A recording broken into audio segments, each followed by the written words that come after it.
just feels strange. It's been a while.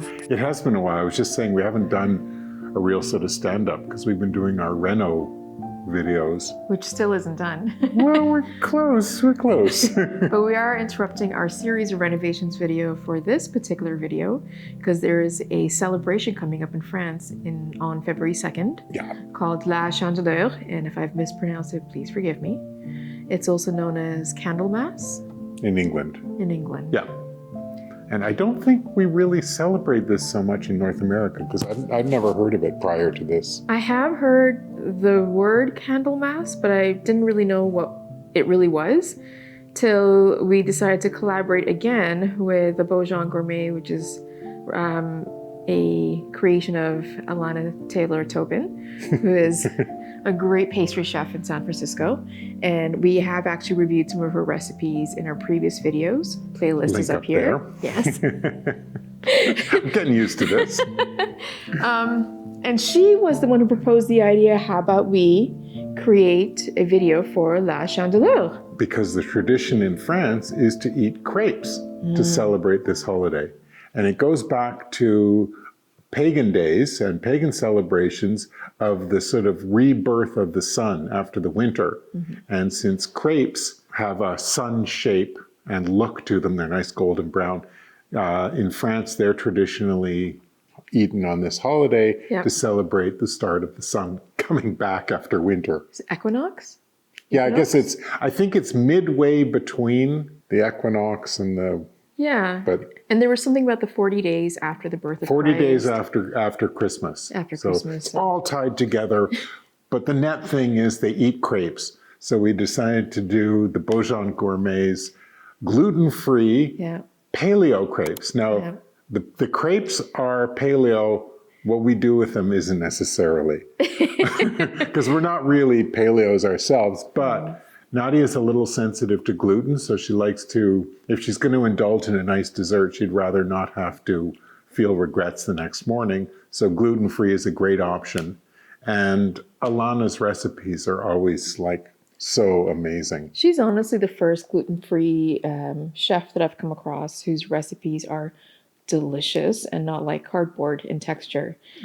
And in fact, I think because of the way that she combines, like this is... almond flour, cassava flour, and tapioca. It ends up creating more flavor than just using a regular flour. Yeah. We did have a debate because in the recipe to keep it as a paleo diet, she incorporates a plant-based milk. She did say to us if we want to use regular milk, that's fine, because we don't actually keep any plant-based milk in our pantry, because I like regular whole milk. But to stay true to the recipe itself so we could review and test it, we decided to purchase almond milk.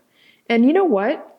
Even if you're not a plant-based milk drinker, it lends a flavor to the crepe, like a nutty flavor. These crepes are so delicious. Yeah. Just like on their own, they're fabulous. Not brittle. I thought I wasn't sure if they would actually hold up, but they're not brittle.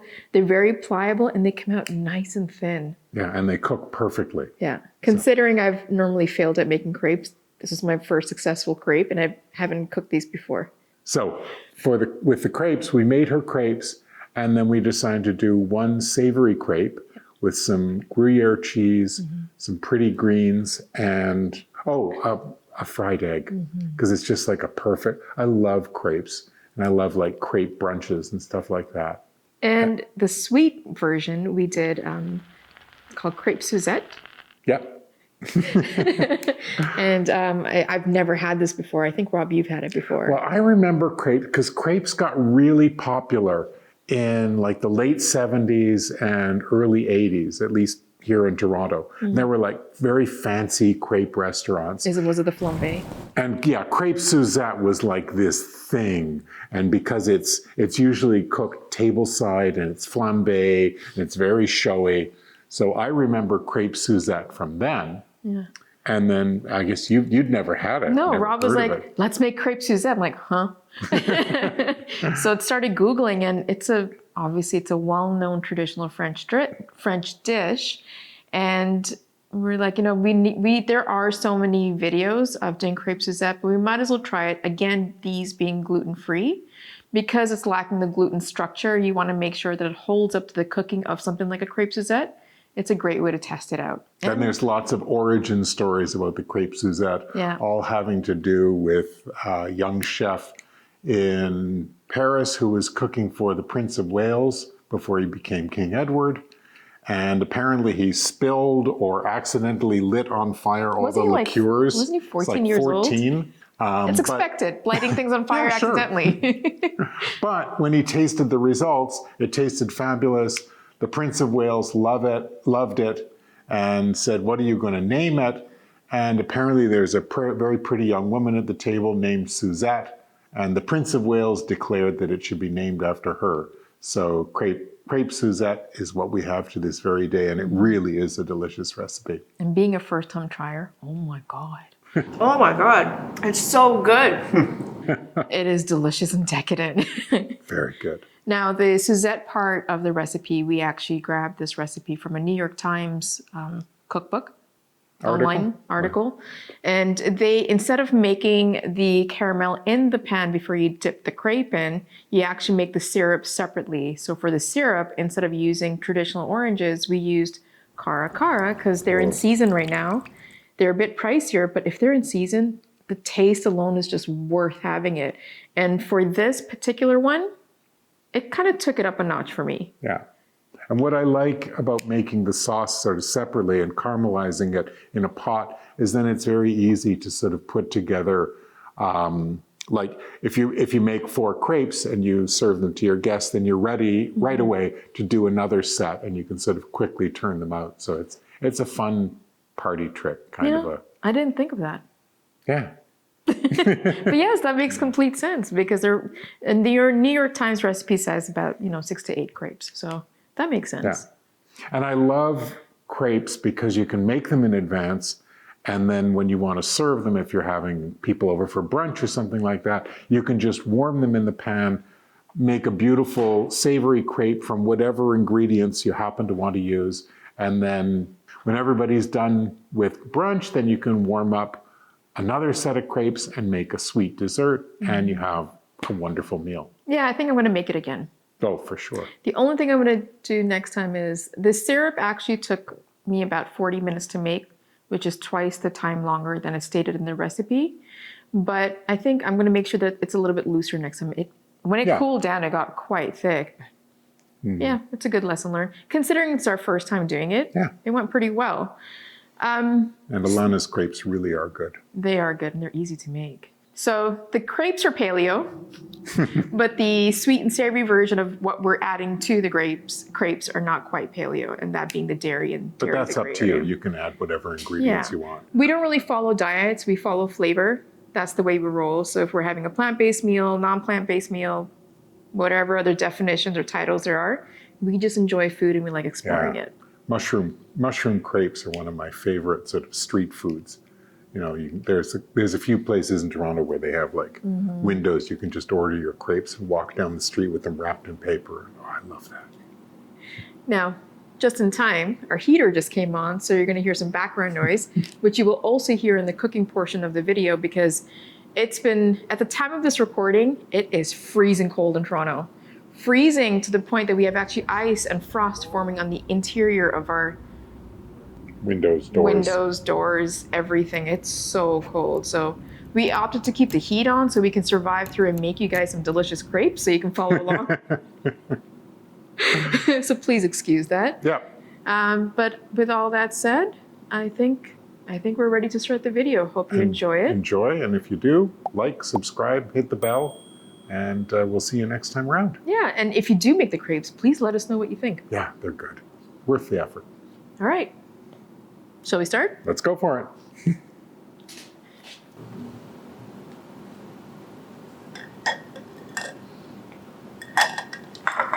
Rob, have you ever made crepes? I have. Did you find it easy or difficult? Not really all that hard. But probably delicious. Yes, definitely. I made crepes for a vegetarian tort once. Yeah? Those worked out well. I should make crepes more often because I really like crepes. Do you? Yep, I do.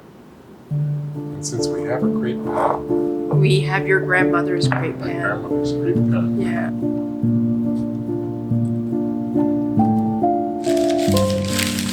The beautiful cheese.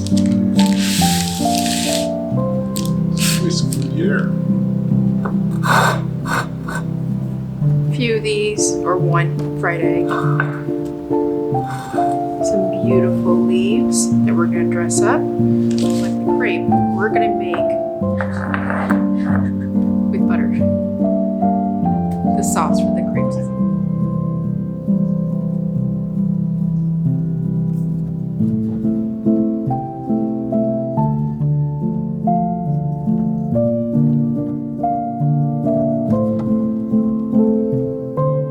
Thank you.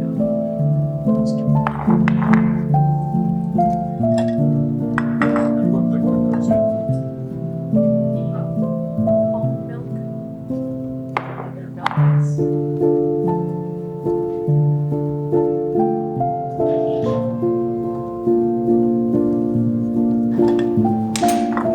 3 eggs, ready? We're gonna crack it right into the blender.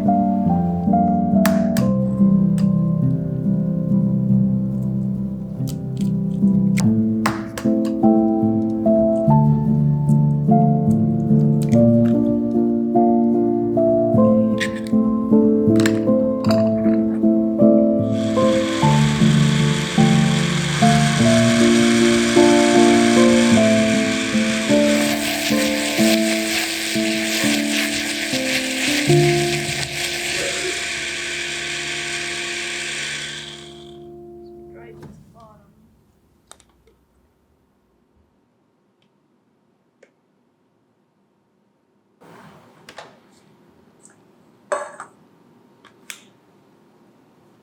See.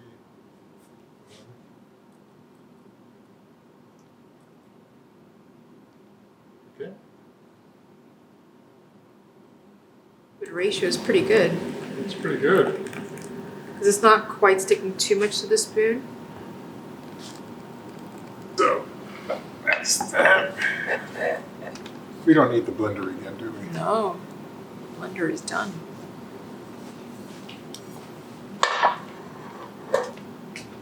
The crepe pan. Crepe pans are so named because they have big flat bottom and a very low rim so that it's easy to sort of get your finger or a spatula in around the crepe to lift it out and flip it. Simple. So simple. Or there's another school of thinking where you take the pan and you dip it in the crepe batter, flip it over, and just cook it that way. Yes, I've seen that. I don't feel brave. Okay. Her methodology, and she does a great job of explaining it, is to grab the crepe pan with your left hand if you're right-handed, scoop, pour to one side, and then tilt, and then as opposed to pour into the middle and try to swirl. Yes. So, some ghee. Let's fire this up. Pretty quickly.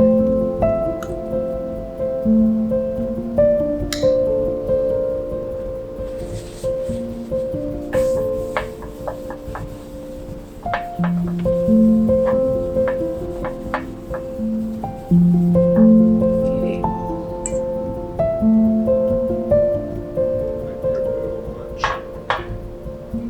So see how it goes out.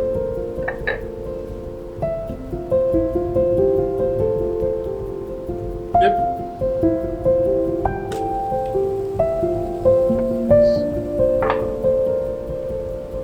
I mean, it's smoking now, so it's pretty good.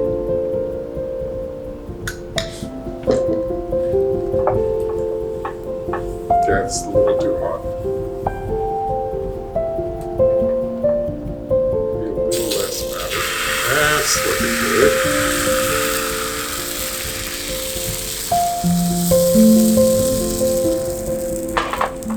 Better.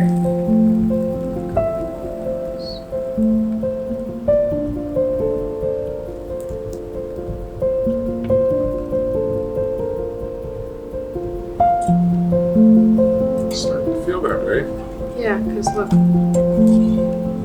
Yeah. Yeah, it's... Ready? Yep. Oops, it's delicate. Oh, beauty. Oh, absolutely. Wow. That's pretty.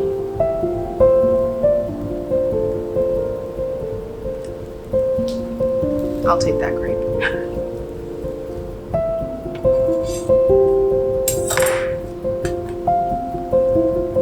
It's feeling nice and delicate. Okay, that was way better.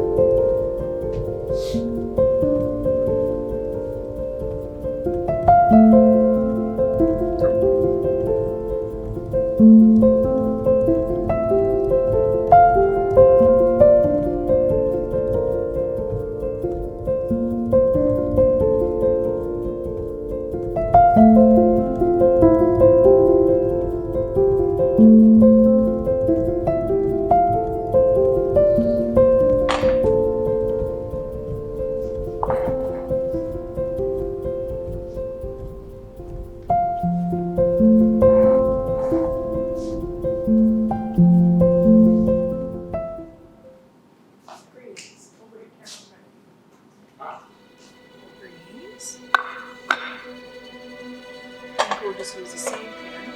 Do you want the plate in?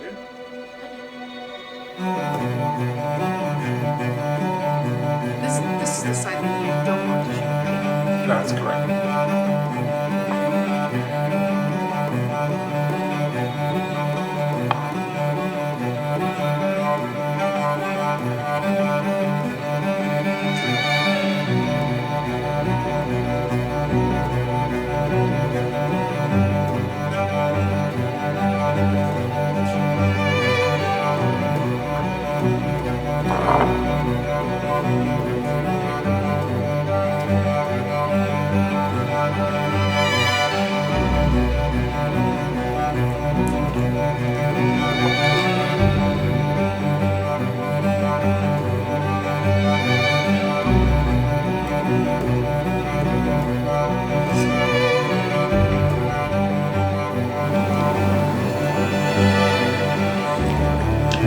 That's right. Just to stay focused on the face.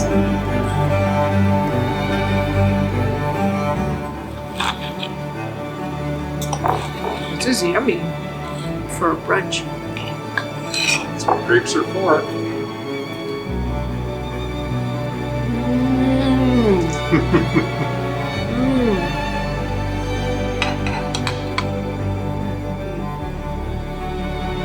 So good.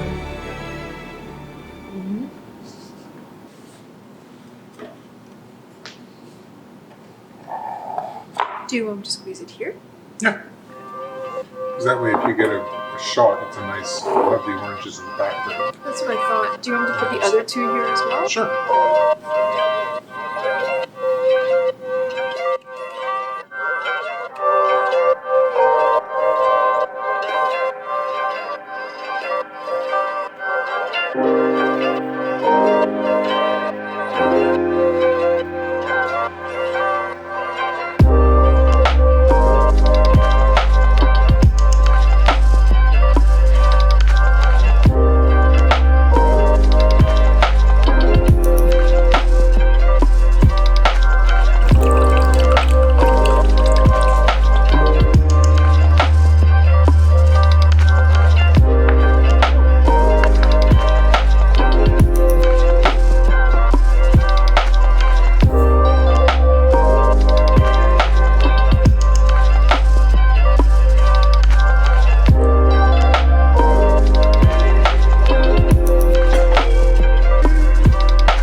Gotta always have a bit of theater. Mm-hmm.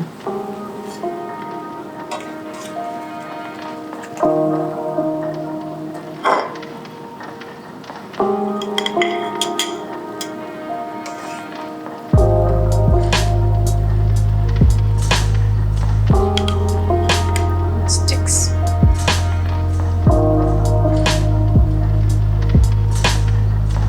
Get stuck.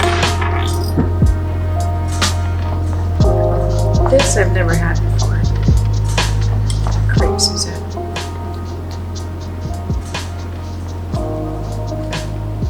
Oh my god. That's decadent. Oh my god. It's so good.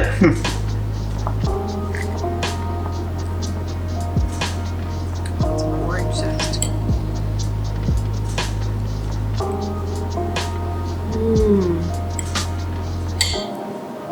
And the gluten-free crepe held up really nicely.